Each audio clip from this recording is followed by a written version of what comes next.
Hello, my name is Benjamin Worsler. I'm Cameron Freshtiku. I'm Alex Brazil. And I'm Ben Friedberg.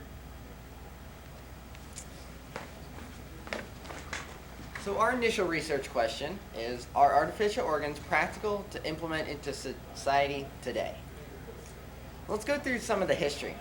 In 1865, when M. von Frey and M. Gruber invented an artificial heart and lung apparatus, it didn't really change society much at the time.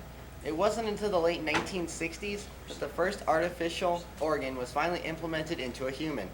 In 1967, Christian Barnard of South Africa carried out the first cardiac transplant at his hospital, the Groote Schuur Hospital, located in South Africa. On the 3rd of December, the transplant took place in a patient named Mr. Louis Washkowski, and unfortunately he died to pneumonia, but it wasn't because of the heart.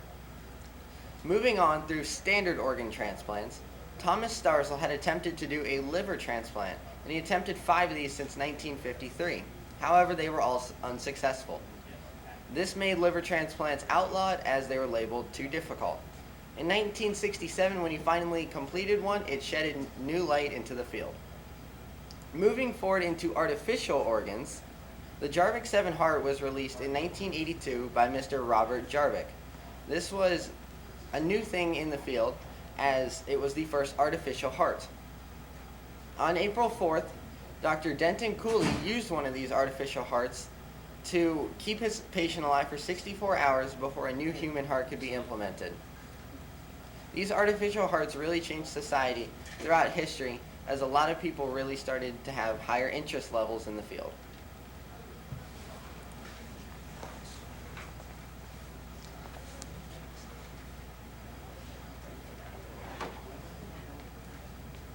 Do you have a teleprompter file up there? Yeah, it's up there. Go lower. Go down. Where's Sam? This is all my stuff. Okay. Scientifically, I have found that artificial organs are possible, but not truly practical. Through my research, I have found that mechanical artificial organs are already in practice today. However, our group will be focusing on biological or living artificial organs that are tailor-made to the patient. The first successful person to receive a biologically correct artificial organ was Mr. Ben Ying, who was suffering from a cancerous tumor in his trachea. His artificial trachea was created by Dr. Vexini and other researchers by first obtaining a scan of the man's current trachea. It was then seeded with stem cells after being made out of a plastic material to replicate the protein matrix. Once the stem cells were seeded, it was implanted into the patient, and it grew into the patient's body, creating a truly artificial organ.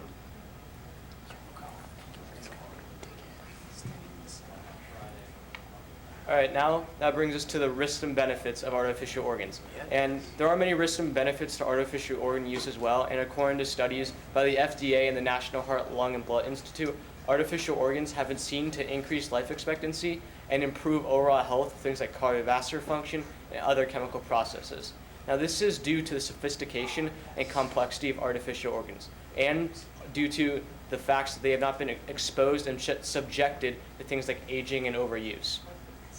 However, artificial organs will also eliminate the need of an organ transplant waiting list, as people will not have to wait years for an organ donor. And the recovery time has been decreased because of the adaptability of artificial organs to the human body. However, there are many risks as well to their use, and according to the FDA, the operation is still invasive and dangerous, as not been completely approved, which is a red flag right away. Also, according to the National Heart, Lung, and Blood Institute, there are risks like infection, bleeding, and blood clots, and they have been very common and life-threatening. Although there are many benefits to their use, there are still many risks as well. Now, there is a growing need of organ transplants as well, and based on this chart I made myself with numbers from the Kidney and Neurological Diseases Clearinghouse, the number of kidney transplants have almost doubled in the past 20 years. Now, this is due to an aging population and a growing population at that. Also, the number on the waiting list have also increased tremendously as well, and according to the Organ Procurement Transplant Network, the number of people on the waiting list is about 123,000 people, when there are only about 13,000 donors as of right now. Now this now leads to the economic possibilities of artificial organs as more people are in need. And that will increase the possible revenue to be earned. And the possibilities are immaculate as more people are in need. And according to a study done by the Global Industry Analyst, the global market for artificial organs will reach $20 billion by 2017. Now this is due to the growing desire and need of an organ transplant among people. And as a result, more people are turning to the research artificial organs as a solution, as there aren't enough donors to supply the people and number on the waiting list. Now they're looking towards countries to increase funding and research to perfect the artificial organ to save thousands of lives. Countries who spend the most on health are being looked at with high demand. Countries like the US, who spend 16.9% GDP per capita on healthcare, the most among any nation according to the OECD, are being looked at towards to increase research and with this increase in funding, they will be able to control the market and make a large profit. However, there are a lot of price problems as well, as according to the report done by Dan Malloy and his colleagues in 2013. The price for artificial organs are in the six figures, and something as complex as the heart will range to around $200,000, making the availability very scarce until funding continues. Although there is money to be made, only a select few can afford it, making the economic practicality very questionable.